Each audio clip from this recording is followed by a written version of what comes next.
Thank you for downloading this in-ear entertainment podcast. You're listening to Shakespeare's Sonnets.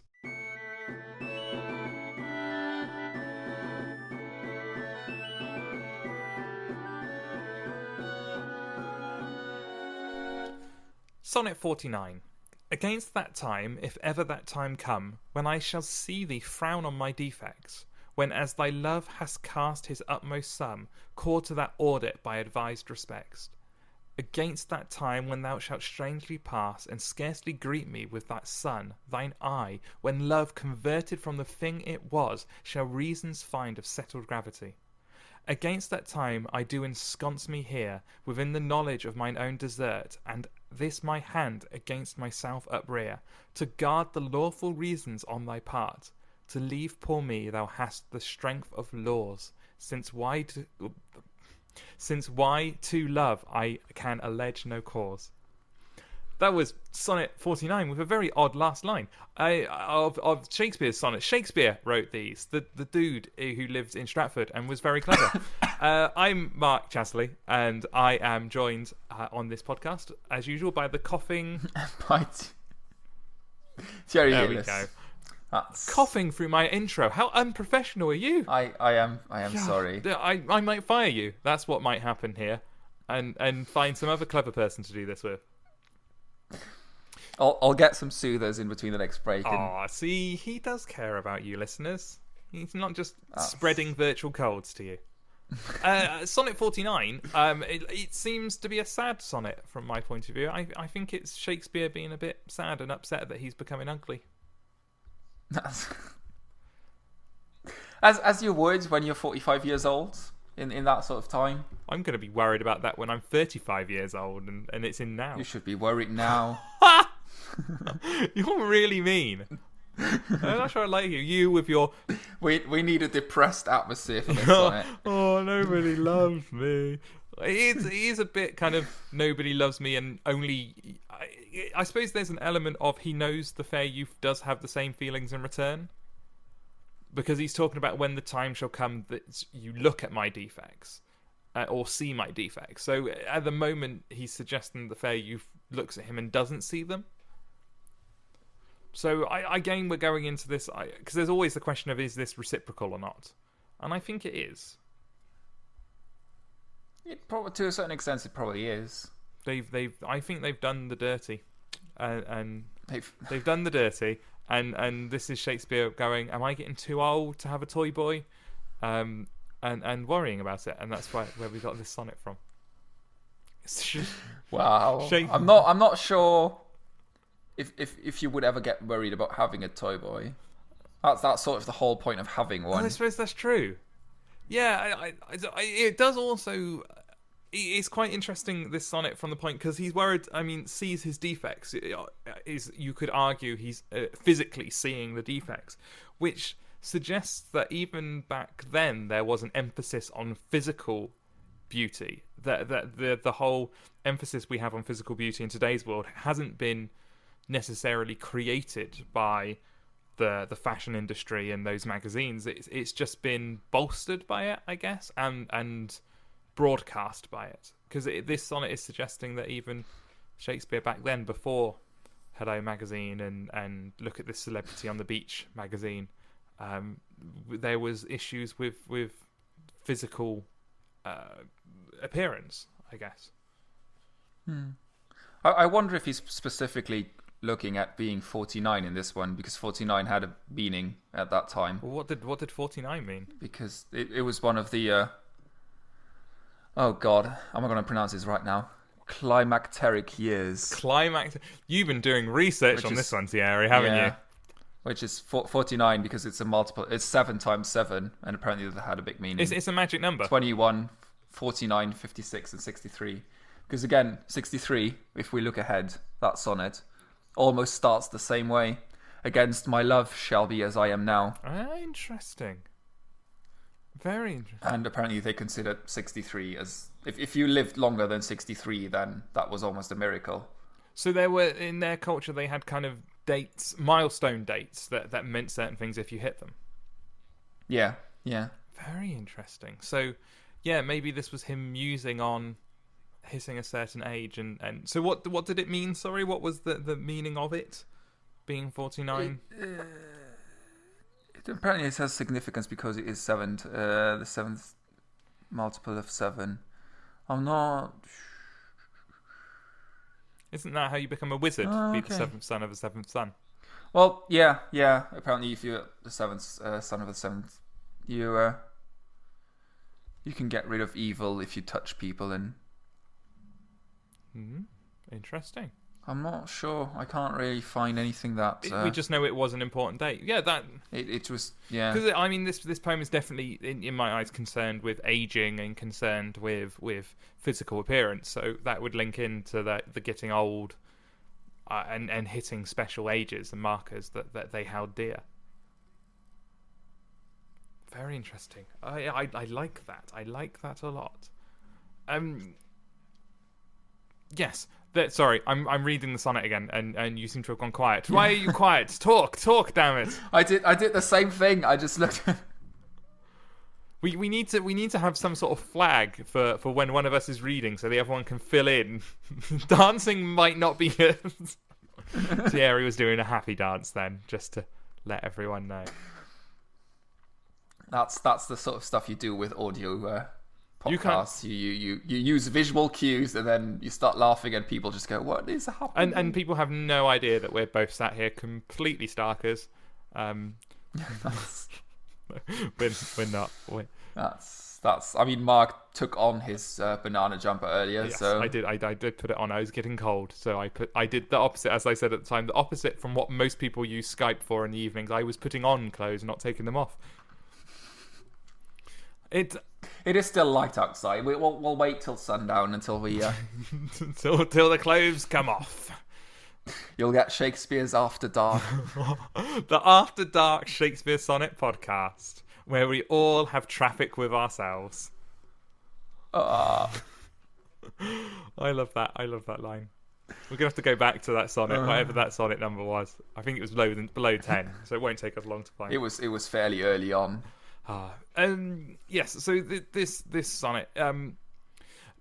There's an odd couple of lines I don't understand, and I wonder if you can unpack for me. I got the against time when we shout strangely pass and scarcely greet me. And then I understand that, but then it goes, with that sun thine eye, when love converted from the thing it was, shall reasons find of settled gravity.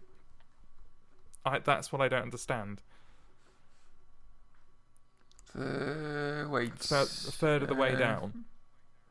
With that sun thine eye, so that could be arguing that the sun is in his eyes, which is a very, very nice phrase. When love converted from the thing it was, shall reasons find of settled gravity. And that I can't. I guess. I mean, we've had the sun as a sort of visual, as in an eye. We've had that one before, I think.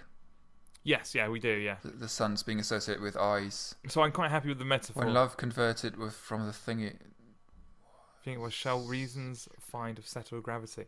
So is that saying the idea of love being lofty in a bird, and it's converted from that to something that pulls it to the ground, it falls to the ground, he becomes grounded and realises that Shakespeare isn't this all-wondrous being, is actually just an old, stinky man. When love converted from the thing it was, shall reasons find of settled gravity. So they would have understood that gravity pulls down. They would have understood that, and well, that was before Newton, wasn't it? They wouldn't have had a concept of gravity yet. Okay, so gravity would be in its wider sense then. I think Newton was 17 something, wasn't it? I might be completely, but I think he was the 18th century. No, he was a bit later, 1642 to 1727. So that was after Shakespeare died. Okay, interesting. So that would be gravity in its wider sense of. I wonder if it's in gravitas as in big, wide, something that has an influence. Yeah. Oh, in which case I definitely don't know what those two lines mean then. Shall reasons find of. Yeah, see that. Settled gravity. I guess settled. I guess. Established. Yeah, I converted from the thing it was, shall reasons find a settled gravity. So it's to do with, I think, the idea that love love being this flying dove and we've had that before, that kind of Christian imagery of love being a dove in the air, flying, soaring high in the bright sun. And then it's converted from the thing it was, which was that shall reasons find of settled gravity. So is becoming something more logical, maybe something more analytical. Wait, what was it converted from the thing it was? What was it? Does it say? Oh, this is like one entire sentence. The entire against that time thing. I see frown on my defects. Thierry rereads the whole sonnet. Well, because the entire thing leading up to that is one sentence. Yeah, well, in fact, this... So trying to sort of pick apart... When thou shalt straighten scarcely... This whole sonnet is one sentence. With semicolons and colons. Converted... The thing it was... What was it? I don't know. And scarcely greet me with the sun, with that sun thine eye, when love converted from the thing it was. That's why I'm thinking the thing it was must be this wider image of love, this wider dove soaring, flying in the sun. I boggled you. I've managed to pass my bogglement onto you. That's wow. When love converted from the thing it was, shall reasons find have settled. Because it goes on, after it goes on, against that time what do I ensconce me here within the knowledge of mine own desert, and this my hand against myself uprear, to guard the lawful reasons on thy part. So Shakespeare, my hand against myself uprear. He's chastising himself. He's raising his hand to himself in terms of I see that as sort of a threatening gesture. He's doing it to himself. So I think it's kind of this whole thing is this whole sonnet seems to be about Shakespeare's worry that the fair youth's going to fall out of love with him, and he wants to find a way to stop that. Yeah, I get that's definitely the feeling I get overall, but that's a really God. Where's my English teacher when I need her? See, we should be able to do this by now. 50 sonnets in, nearly. We should be able to understand that, but we... And then there's still a line that boggled us. Sorry, listeners. We're not doing very well this time. But it's got a lovely, lovely couplet at the end. To leave poor me, thou hast the strength of laws, since why to love I can allege no cause. The idea that something having the strength of laws, I think, is lovely. This idea that the law defines what's right or wrong, and there's strength in that. And yeah, to leave someone, you require the strength of laws. Only a court can separate you. Is, I think, quite lovely. Again, it leads into that whole Christian sense of marriage. Well, it wouldn't be the Christian sense of marriage. It would be the legal sense of marriage, the original sense of marriage, not because the legal sense of it came around well before the religious sense of it. But the idea that only laws can break this union is, I think, quite interesting. I mean, the law was their understanding of right and wrong. Yes. There wasn't really... Well, I guess they had philosophers, obviously. But But there wasn't really that much discussion going on about what is morally right and what is morally wrong. The law, or the Bible, whatever text they had, said this is right and this is wrong, and that was just it. There was no arguing with that. No, there would have been the inbuilt human morality, but... Well, yeah, but on a higher level, there was, this idea of legality, I guess, and sin. Which would have stopped them. So, yeah, it's quite. This one's we've gone from an extended metaphor sonnet into quite a dense sonnet this time. It seems. Thierry seems puzzled so much. I'm still trying to crack that. Yeah. When love converted from the thing it was shall find. I can tell you're doing a kind of. I guess if love now is this infatuation. Yeah. And that's the thing it was, because he's looking back on it. Yeah. When love converted from the thing it was, shall reasons find of settled gravity. So it'll just become this, I don't know. Normality. Almost. I don't know. Settled gravity sounds more serious than just normality. I suppose settled gravity, would they have had the sense of settled in the way of settling down with someone? So settled gravity being a settling down into the normal everyday routine of a marriage. I don't know. I read it more as establish the seriousness, establish the gravitas. Oh God. If anyone knows what these two lines mean, please do let us know. Please contact us. Let us know. We would really, really appreciate it. Yes. Does Wikipedia say anything on those two lines? Wikipedia for Sonnet 49, because that's where I tend to read them from, has nothing on Sonnet 49. There is nothing there. It is just a stub article with the sonnet. So if anyone wants to go and fill it in, please do. And if anyone wants to, in next week fill in the ones that we're going to be reading, which at that point when you're listening to this will probably be 80 something, go fill them in. That'd be useful. Let's crowdsource our own podcast. We'll read your notes on Shakespeare sonnets. Yeah, it's good. Would you like to read us out on this one? Oh dear. You'll be fine. You'll get those 2-3 lines that you've been rereading over and over again. Absolutely perfect. Yep. Yeah, and the rest of it just not at all. Sonnet 49. Against that time, if ever that time come, when I shall see thee frown on my defects,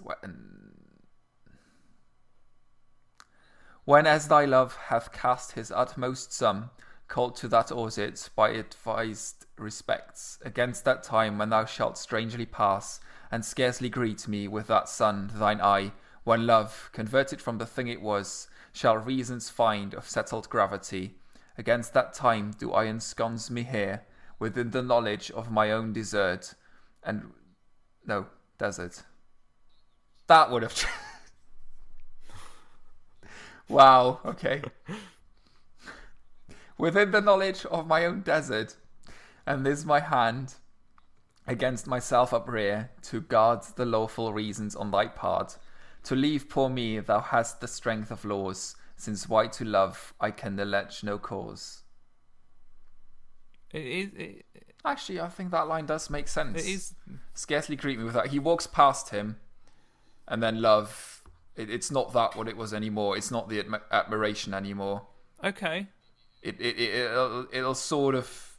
It'll have transformed into this... You walk past someone you used to love once, and you sort of acknowledge that there's still this sort of second layer to your relationship, but the actual infatuation is gone. Yes. Yeah, I get that. Yeah, I understand that.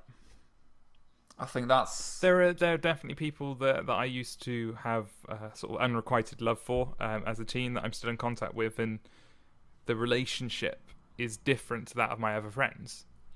Yeah. Not in the sense of what we do or how we act, but there's always an extra, like you say, an extra level there. Maybe that's the settled gravity. That's... The love has sort of become this... I don't know, there's this sort of seriousness to it that the other relationships don't have. But no longer the infatuation.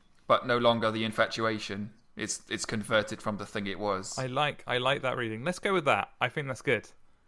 If someone started writing an email halfway through this podcast going, I'm going to tell them what this means, and it gets to the end and that was right, they'd have to delete that email. You can still send it. If it's right, let us know that it's right. Let's hear you know. Boost his ego. This is all still... He needs that. He feels down. I need to be more arrogant. He does. All right, that was Sonnet 49 of Shakespeare's Sonnets. I've been Mark Chatterley, and you can follow me on Twitter at Nufkin. And I've been Thierry Heles, and you can follow me on Twitter at Sound of Seagulls. And we shall see you next time for Sonnet 50. Goodbye. Bye.